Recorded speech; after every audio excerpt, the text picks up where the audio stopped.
Hello everyone, तो स्वागत है आपका फिर से हमारे इस चैनल जीनियस माइंड पर। और आज की इस वीडियो में हम स्टार्ट करेंगे क्लास 8 का chapter number 14 that is our compound interest का प्रैक्टिस सेट 14.2। जी आपने सही सुना, 14.1 की सारी वीडियोस अपलोडेड हो चुकी है और प्रॉपरली उसमें फॉर्मूला के साथ हमने बात की भी है कि क्या क्या सारी चीज़ें उसमें डिस्कस होंगी। तो इसमें हमने CI का बात किया है और अमाउंट का बात किया। और आज के इस प्रैक्टिस सेट में हम देखेंगे कि हमको कैसे अमाउंट का फॉर्मूला यूज करके डिफरेंट अलग अलग टाइप के क्वेश्चंस को आप सॉल्व आउट कर सकते हैं। तो चलिए मूव ऑन करते हैं first question of the practice set that is your 14.2 page number 93 of your Maharashtra board text book. Question देखो क्या बोला, on the construction work of a flyover bridge. अच्छा, एक बात पहले से बता दूं, इसमें भी हम सेम पैटर्न यूज करेंगे जैसा हमने 14.1 में यूज किया है। फॉर्मूलाज भी सेम रहेगा, अमाउंट का फॉर्मूला सेम रहेगा that is P bracket 1 plus R upon 100 the whole bracket raise to n। और इसको आप जैसे पहचानते हो, P के सब प्रिंसिपल के लिए क्या होना चाहिए तो नंबर के सामने ऑफ, R के लिए क्या होना चाहिए तो यहाँ पर परसेंट रहेगा या फिर क्या लिखेंगे आप PCPA, और n के साथ क्या होना चाहिए तो ईयर्स होना चाहिए। तो ये सारी चीजें इस प्रैक्टिस सेट में भी कॉमन रहने वाली है। तो चलिए रीड करते क्वेश्चन को और देखते देखो क्या बोला। On the construction work of a flyover bridge there were 320 workers initially. तो ये जो 320 वर्कर्स दिख रहा है ये आपका क्या हो जाएगा P, that is your principal. Initially बोला बराबर। The number of workers were increase by 25%। एक बाई परसेंट दिख गया, मतलब ये क्या रहेगा rate of interest. Find the number of workers, आपको नंबर ऑफ वर्कर फाइंड करना आफ्टर 2 ईयर, मतलब नंबर ऑफ वर्कर का मतलब है अमाउंट, और ये आपका क्या हो जाएगा n। तो जब आप गिवन का वैल्यू लिखेंगे तो गिवन में सबसे फर्स्ट जो आपका स्टेटमेंट आएगा that will be your principal. तो प्रिंसिपल का इधर हमको क्या वैल्यू पता चल गया भाई, that is P is equal to 320 workers. ये हमारा क्या हो जाएगा भाई तो प्रिंसिपल हो जाएगा। इसके बाद रेट का वैल्यू दिख रहा है आपको, rate that is your R will be your 25%। Rate के बाद नेक्स्ट आपका क्या है N, number of years. Number of years denoted by N, ये कितना है तो 2 ईयर्स है। अच्छा, 2 फाइंड क्या लिखेंगे, 2 फाइंड में आपको क्या फाइंड करना है नंबर ऑफ वर्कर्स। अच्छा, इसका दूसरा मतलब क्या होता है, नंबर ऑफ वर्कर का मतलब हमें क्या फाइंड करना है भाई तो हमें फाइंड करना है अमाउंट। क्या फाइंड करना है अमाउंट, तो ये भी मैं यहाँ पर लिख दे रहा हूँ। इसके बाद नेक्स्ट जब आप आगे जाओगे तो यहाँ पर आपको क्या लिखना है फॉर्मूला। कौन सा फॉर्मूला, तो भाई जो आप फॉर्मूला यूज करते हो। फॉर्मूला कौन सा रहेगा अमाउंट का, amount is equal to P bracket 1 plus R upon 100 the whole bracket raise to n। CI नहीं फाइंड करना, ये एक फॉर्मूला रहेगा। तो सोल्यूशन के साथ जब हम स्टार्टिंग करेंगे फर्स्ट आप क्या लिखेंगे, by using the formula, by using the formula. और जब हम फॉर्मूला की बात करते हैं तो फॉर्मूला मैंने आपको बता ही दिया कौन सा है, that is amount is equal to P bracket 1 plus R upon 100 the whole bracket raise to n। अब एक एक वैल्यू पुटअप करते चले जाइए। तो यहाँ पर A रहेगा, P की जगह आएगा 320, फिर ब्रैकेट, फिर 1 प्लस R की जगह क्या लिखेंगे 25 upon 100 the whole bracket raise to 2। अब जब आप इसको फर्दर सॉल्व करेंगे तो ये हो जाएगा A इज इक्वल टू 320, फिर ब्रैकेट ये 1 प्लस, देख भाई ये कट हो रहा है बराबर, क्या कट हो रहा है देखो ऐसे कट होगा, ये 25 अपॉन 100 है, ऐसे लिख सकता हूँ 25 1 जा 25 4 जा, मतलब ये मेरा वैल्यू कट होकर कितना हो जाएगा 1/4। और फिर आप क्या लिखेंगे ब्रैकेट में द होल स्क्वायर, इसका कटिंग इधर किया है। फिर फर्दर इसका जब आप सॉल्विंग करेंगे तो ये कैसा हो जाएगा, therefore A is equal to 320 bracket में ये क्या हो जाएगा, इसके डिनोमिनेटर में कुछ नहीं तो क्रॉस मल्टीप्लाई, ये नंबर इससे मल्टीप्लाई, ये नंबर इससे मल्टीप्लाई इधर, तो ये 4 1 4 plus 1 1 1 upon 4 the whole bracket 2। Further जब आप इसका सॉल्विंग करेंगे तो कितना आएगा देखो, देखो A इज इक्वल टू ये हो जाएगा 320 ब्रैकेट में 5 अपॉन 4 द होल स्क्वायर। वापस तो ये हो जाएगा A is equal to 320 multiply by 5 upon 4 multiply by 5 upon 4। अब देखो अगर आप इसका फर्दर सॉल्विंग करेंगे तो A का वैल्यू कितना आएगा 320 इंटू ये हो जाएगा 25 अपॉन 16, 16 1 जा 16 2 जा, और ये हो जाएगा 0 0 जो बच जाता है उसको साइड में लिख देते हैं। तो A का वैल्यू आपका कितना हो जाएगा 20 इंटू 25 बराबर, 20 इंटू 25 हो जाएगा, मतलब A आपका कितना हो जाएगा भाई 20 इंटू 25 तो कितना हो जाएगा 500 वर्कर्स।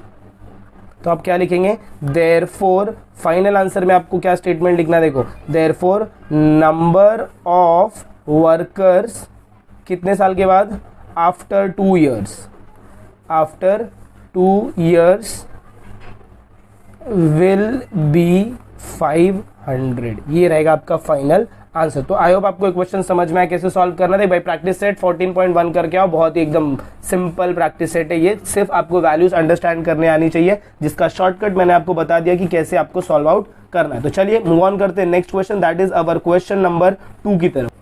देखो जब हम क्वेश्चन नंबर 2 की बात करते हैं तो यहाँ पर भी same, a shepherd has 200 sheep with him. अच्छा शुरुआत में उसके पास 200 शिप है, मतलब देखो भाई शुरुआत में जो चीजें रहेंगी वो क्या हो जाएगा, principal. Find the number of sheep find करना है, नंबर दिख गया, नंबर ऑफ शिप फाइंड करना है, मतलब क्या फाइंड करना है, ए फाइंड करना है। विथ हिम आफ्टर 3 ईयर्स, मतलब ये एन का वैल्यू दिया है, नंबर ऑफ शिप इज 8% दिया, मतलब ये आर का वैल्यू दिया। बहुत ही सिंपल से आपको सारी वैल्यूज मिल जाएंगी कि कैसे आपको वैल्यूज को यहाँ से निकालनी है। तो चलो सबसे फर्स्ट काम हमारा क्या होगा भाई, तो गिवन लिखना। चलिए गिवन में बताइए, अब तो गिवन आप भी बता सकते हैं, गिवन में क्या आएगा, सबसे पहले आप लिखोगे प्रिंसिपल। देख भाई देख के सिर्फ चीजों को सीखो मत, खुद अप्लाई करना चालू करो कि हाँ सर ने ये बता दिया तो इसको मैं जरा खुद से लिख के ट्राई करती हूँ या फिर करता हूँ। प्रिंसिपल हो गया 200 शिप, उसके बाद आपका क्या रहेगा, नंबर ऑफ ईयर्स, या फिर इसको आप ऐसे कर सकते हो जैसे आपको गिवन बता दिया, आप क्या करो वीडियो को पॉज करो और फटाफट सॉल्व करो, फिर उसके बाद वीडियो को चेकआउट करो कि हाँ आपने राइट सॉल्व किया है कि नहीं सॉल्व किया है। राइट नहीं सॉल्व किया रहेगा तो क्या करने का, वापस वो स्टेप देखने का और उसको वापस सॉल्विंग करने का।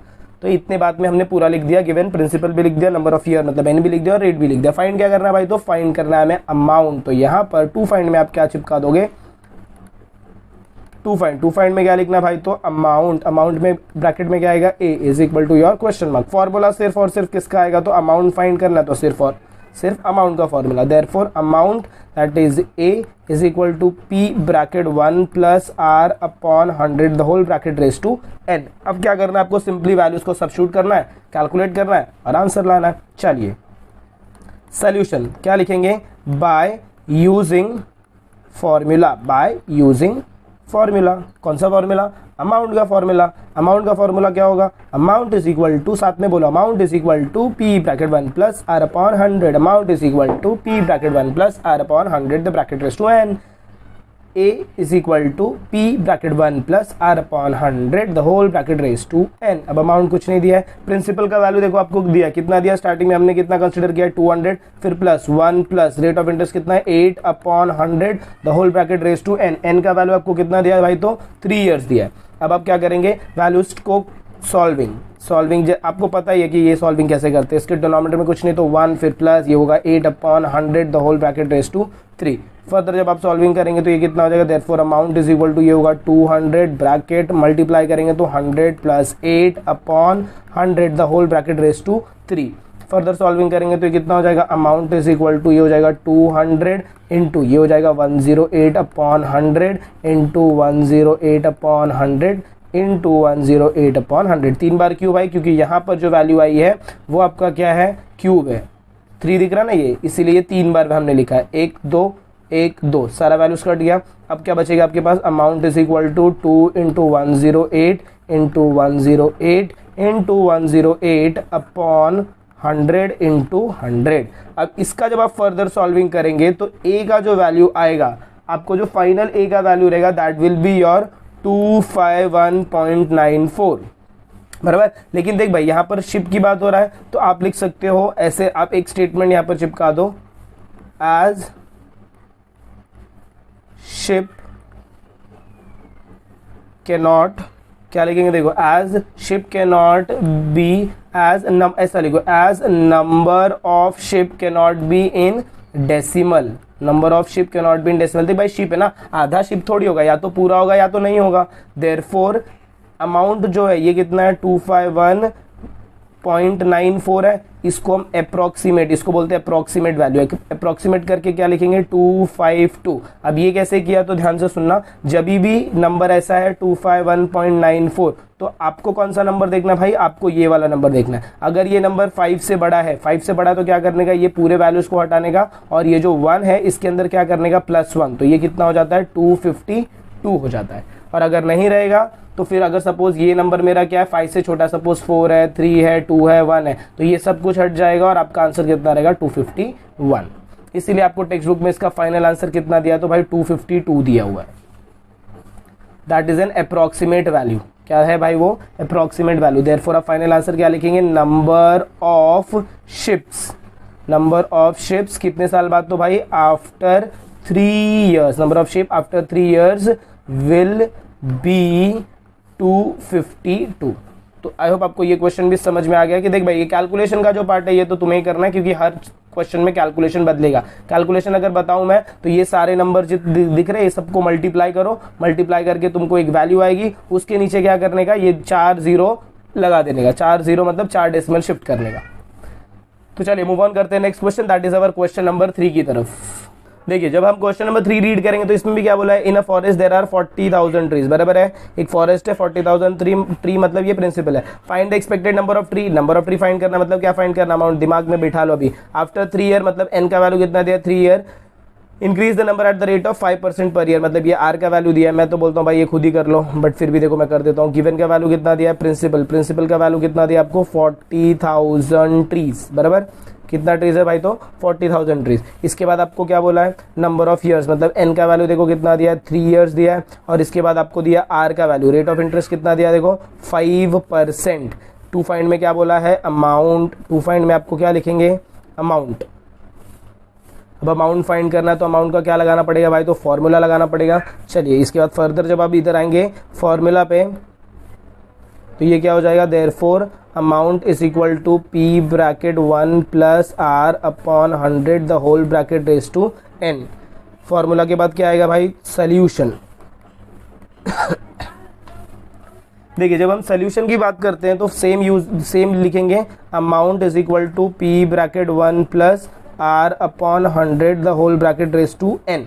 अब मैं क्या करूंगा, एक एक वैल्यू को सब्स्टिट्यूट करूंगा। ए का वैल्यू मुझे पता नहीं, प्रिंसिपल कितना लिखा अभी हमने, प्रिंसिपल भी हमने लिखा 40,000, तो 40,000 आपका प्रिंसिपल हो गया, ब्रैकेट 1 प्लस आर का वैल्यू कितना लिखा 5 upon 100 the whole bracket raise to n. N का वैल्यू देखो कितना दिया है, एन का वैल्यू आपको वापस यहाँ पर भी कितना दिया है, 3 ईयर्स। फिर जब आप इसका फर्दर सॉल्विंग करेंगे तो ये हो जाएगा 40,000 ब्रैकेट में ये हो जाएगा 1/1 plus 5 upon 100 the whole bracket raise to 3।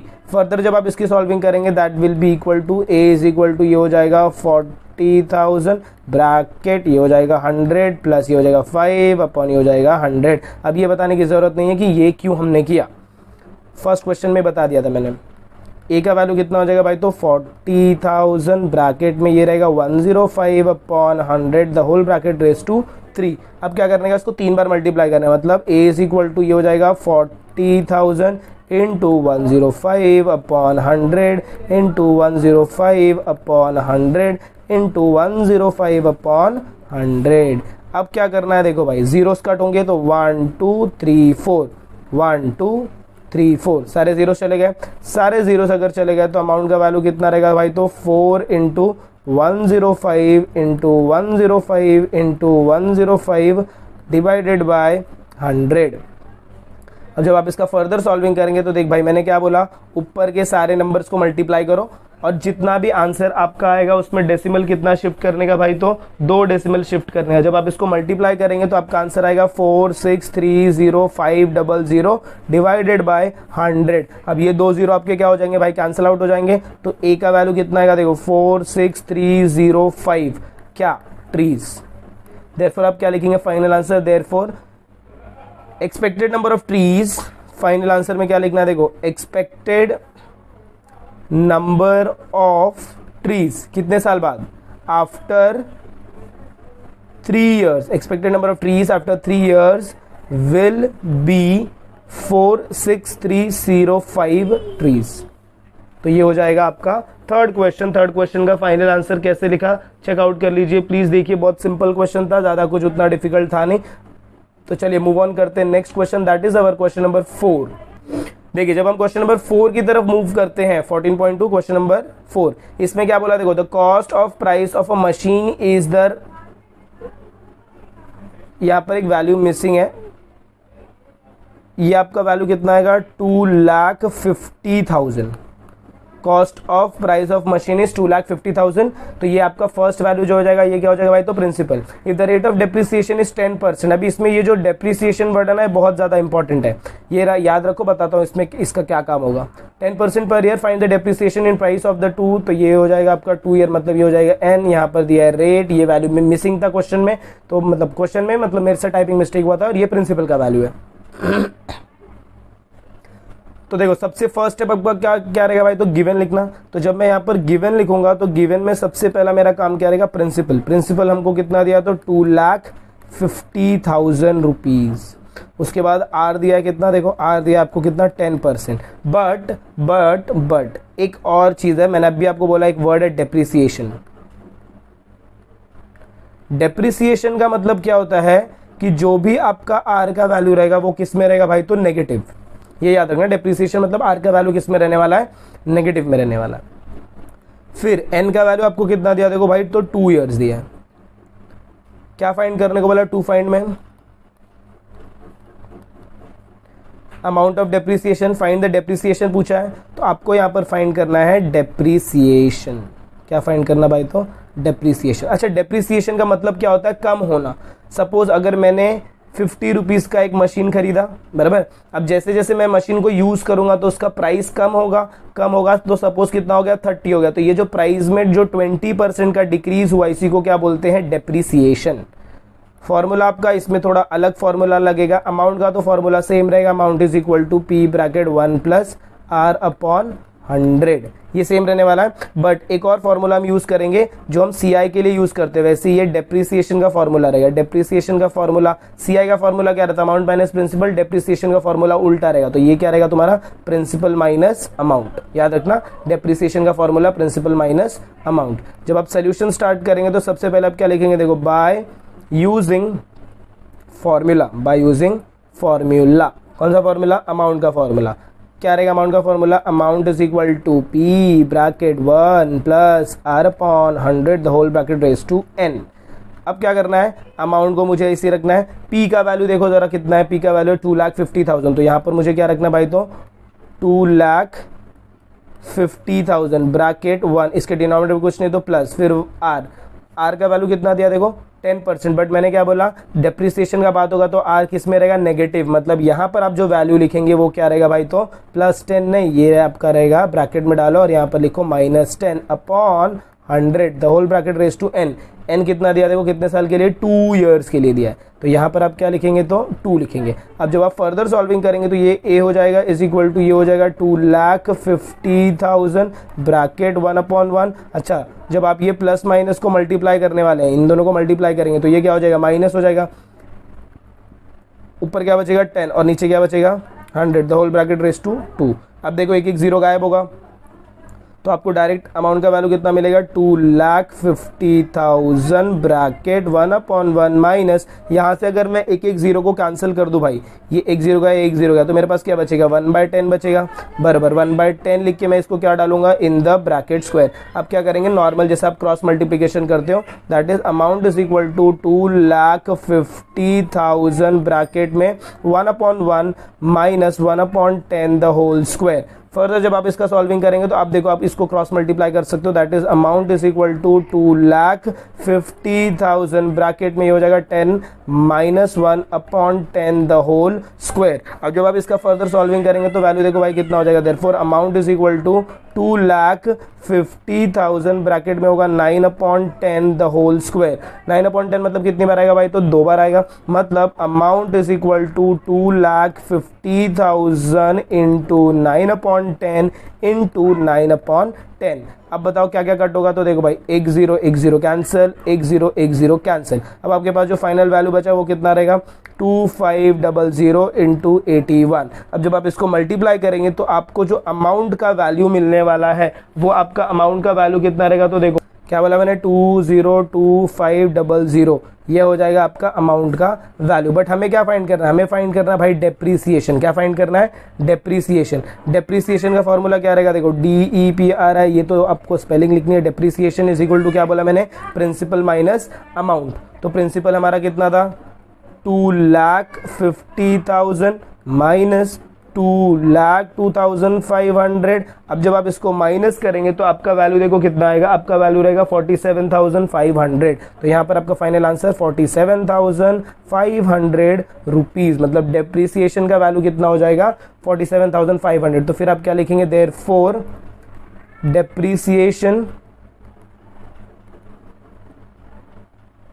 Depreciation in the price of machine after 2 years, depreciation in the price of machine after 2 years is 47,500 rupees. I hope आपको क्वेश्चन भी समझ में आया। तो बहुत ही सिंपल क्वेश्चन था, बट कैलकुलेशन थोड़ी बड़ी थी। डेप्रिसिएशन एक नया कंसेप्ट है, तो डेप्रिसिएशन का वैल्यू याद रखना। जब भी डेप्रिसिएशन रहेगा तो रेट हमेशा किस में रहने वाला है, नेगेटिव में। और ये नेगेटिव आपको किधर यूज करना है, यहां पर यूज करना है जब आप रेट का वैल्यू रखते हैं। और फॉर्मूला कौन सा रहेगा डेप्रिसिएशन का, तो नॉर्मल सीआई का फॉर्मूला क्या रहता है भाई, तो अमाउंट माइनस प्रिंसिपल। इसको उल्टा कर दो तो प्रिंसिपल माइनस अमाउंट किसका फॉर्मूला हो जाएगा, डेप्रिसिएशन का। तो ये इंपॉर्टेंट क्वेश्चन है, एग्जाम में आपको ये पूछ सकते, तो इसको आप स्टार मार्क करके रख लीजिएगा, हट के क्वेश्चन लिख लीजिए, इंपॉर्टेंट क्वेश्चन रहेंगे। तो आई होप आपको क्वेश्चन समझ में आया कि कैसे हमने चारों क्वेश्चन को सॉल्व किया। तो चलिए मिलते हैं अगले वीडियो में कुछ ऐसी आगे के नए कंटिन्यूएशन के साथ। तब तक के लिए have a good day and take care.